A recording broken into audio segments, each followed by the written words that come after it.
What's going on, everybody? Welcome back to another edition of the Ad Podcast. I'm here with Dean Broadhead, who's the CEO of the Broadhead Agency. Dean, thanks for coming on, man. Thanks for having me. So tell us a little bit about yourself, tell us about your shop, and how's your can been? Sure. Coming to a close, so you probably have some thoughts at this point, right? Yeah, well, we love your air conditioning in Yeah. here. It's very warm here this week.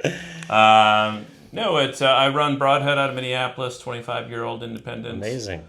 Yeah, full service shop. So it's been a good run. Excited to be here and just get some validation on all the things that we're seeing and doing. I love it. Did you guys have work in the show? We did not have any work in the show. That's no? okay. Yeah. Anything come out of the awards that you were excited to see that you felt was like stand out that you guys are maybe going to bring back to the teams and kind of think through?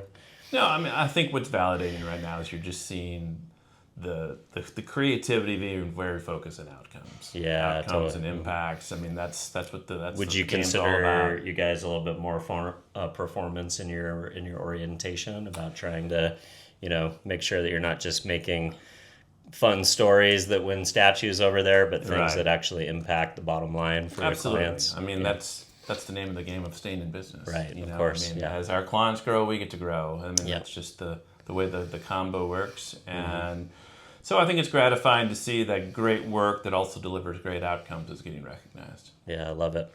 What was your main objective this week? Networking, research, inspiration, kind of what was your game plan? My game plan was really about, number one, I just wanted to experience it. I've not been over here. I think it was really important to just see what's the rest of the industry had going on. I think it's a good moment for the independents. Yeah, it's there's a lot of people are saying it's the age of the indie or the year of the indie. That's what we're all hoping for. Go. Absolutely, let's go. I'm in for it. Yeah. So I mean, we're an agency of 150 people, so we have scale to take care of, and we want to. We've been very progressive on what we're doing on the AI front. We just want to see, where's everybody else's head there, and I think in general a lot of validation for what we've been seeing, what we've been doing, and where we think it's going. I love it. So as a long-term veteran in the industry, but a first-time attendee at Cannes, how come you didn't come before, and what were your expectations going into it, and did it live up to them?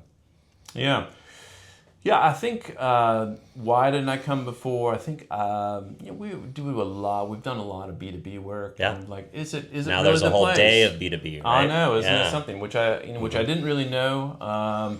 And so we didn't really enter anything, but now I think, well, maybe we probably will. That's we cool. probably will. We have a lot of large-scale clients that I think would have work that would do very well. Yeah. So I think for us, I mean, that for me that was very validating. Hey, we should maybe play in this a little bit more.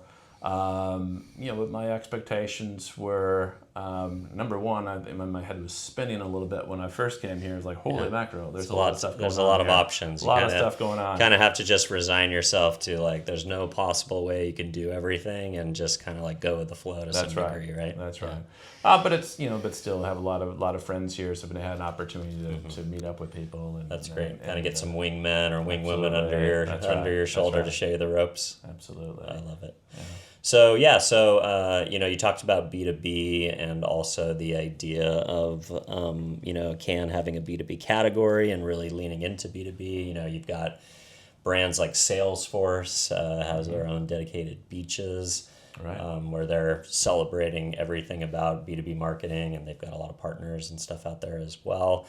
I'd be curious. A lot of B2B work in the past has, like you mentioned, maybe sometimes not even been acknowledged as much, but, to some degree, product heavy, some of the, maybe not leaning into some of the elements of creativity that consumer marketing is known for, or more flashy brands. But at the end of the day, business is human. Exactly. IBM kind of termed that idea way back when, and the idea now that, especially with the advent of LinkedIn and LinkedIn being a social network now, you get to learn a lot more about the people that you deal with in the business world before you ever pick up the phone and call them. You can kind of see who they are as human beings, and people buy from people. They don't just buy from companies. So I wonder, as B2B becomes more human, how do you think marketing and the way that you guys approach client work is changing?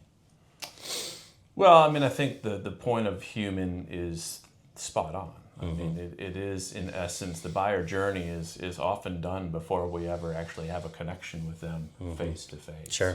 So I think that opportunity to make that impact, you still actually have to stop the scroll. I mean, and a lot of this is in social, a lot of this is in digital. I mean, this is not. It is not your father's trade magazine B2B business. Or like a white paper, webinar, some of those tried and true methodologies. Yeah. So, I mean, I think you're seeing a lot more convergence and similarity between B2B and B2C. I mean, a third of our business is B2C. A lot of those synergies come together and work as well. But it all comes down to, is it interesting? Are you delivering me something? I don't really need to be educated on your product. I need to know what it's going to do for me.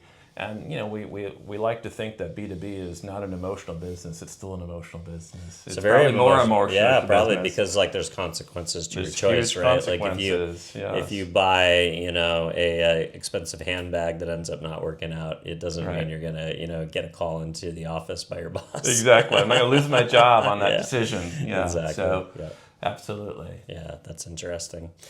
When you think about B2B and the rise of like the LinkedIn influencer, and you just talked about social kind of feed scrolling, stopping work. Have you guys been thinking much about this idea of like kind of the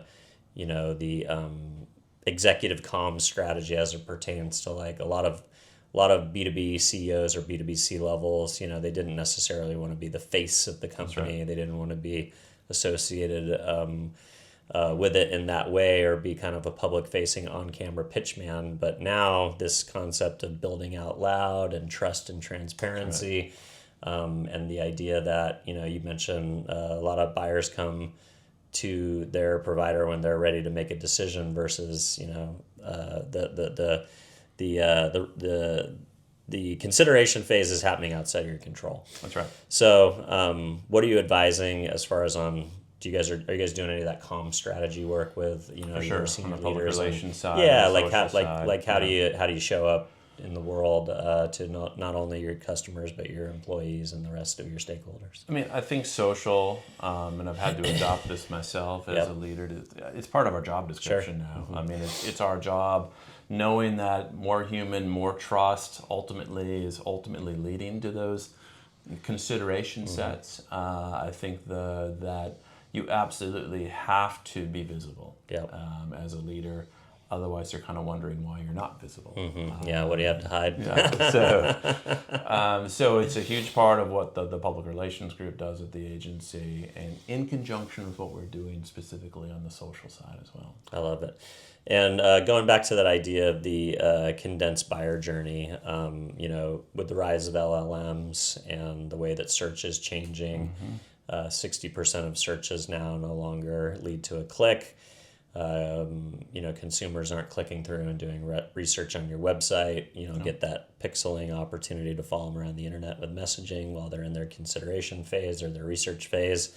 They're coming to you later in the game at less volume, but more ready to transact. Wonder, how are you thinking about that condensed buyer's journey and the redefinition of search as a way to, change strategies, whether it's UX, UI on the site and being more responsive to capture intent, when it hits your landing page, or thinking about ways to influence the LLMs themselves? I mean, we're first and foremost focused on the LLM side, the algorithms. Kind of the AEO of it all. Yep. Absolutely. We've built a number of products and that really coincide with the earned side. The earned and the algorithms are working pretty well together right now. One of the reasons why PR is having such a moment, I think, right? Yeah. Exactly. So I think that's first and foremost. Let's make sure that we're mitigating the risk of not showing up. I think that's where we're focused first for clients. Got to be on the short list. Absolutely. So if you're not in the AEO, then you may not be around. You're not being visible. You're not being seen. So I think mitigating the risk of that first and foremost is where we're at, and taking it from there. I love it. Well, thanks for sitting down with us and telling a little bit about your shop and about your CAN experience. if folks at home want to connect with you or learn more about the agency, where do you want to send folks to stay in touch? Broadheadco.com. Awesome. Just like it sounds. Let's go. Thank you, sir. All right, thanks, Dylan. Appreciate it. Finding the right audience to build a media plan requires hours of research. And optimizing campaigns is time-consuming and a bit of a guessing game. That's why we built technology to do it for you. Strike Social.